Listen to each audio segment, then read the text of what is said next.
Malheureusement, le réchauffement climatique, c'est pas une vue de l'esprit et ça n'est plus une perspective future, hein, ça y est, on est déjà dedans.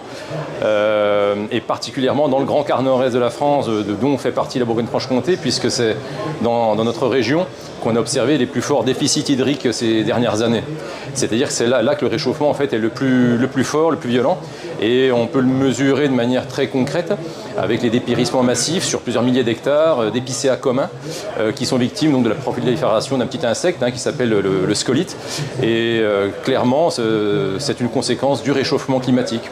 Et donc face à cela, eh bien, il faut qu'on adapte nos politiques pour qu'elles puissent permettre aux forêts de s'adapter au changement climatique, notamment par ce qu'on appelle le dispositif îlot d'avenir, qui est un dispositif créé par la région il y a 3 ans pour commencer d'expérimenter de nouvelles essences plus méridionales, soit méditerranéennes, soit de l'ouest américain.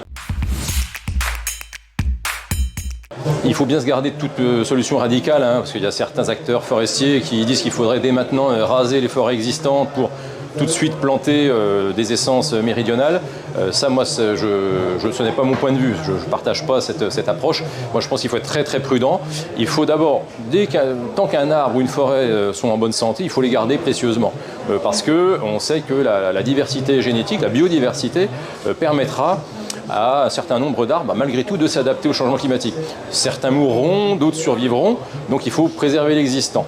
Mais par petites touches, prudemment, il faut commencer d'introduire effectivement de nouvelles essences du bassin méditerranéen pour l'essentiel, tel que le cèdre de l'Atlas, qui est une essence nord-africaine, originaire des montagnes d'Algérie et du Maroc, ou sapin de Grèce, sapin de Turquie, sapin d'Espagne, pin laricio de Corse, et puis éventuellement quelques essences aussi de l'Ouest américain, adaptées à des étés chauds et secs. Il y aura toujours des forêts, ça, il n'y a pas de doute. Après, quelle forêt? C'est toute la question. Quel type de forêt? Et surtout, est-ce que nos forêts pourront continuer de produire autant de bois et de capter autant de carbone qu'elles le font aujourd'hui? C'est ça la grande question. Parce que moins il y a d'eau, moins il y a de production végétale, donc moins de production de bois et moins de captation de carbone. Le problème est plutôt celui-là. Et puis avec aussi une évolution majeure qui est le risque de feu de forêt. Ce qu'on appelle la DFCI, Défense des forêts contre les incendies.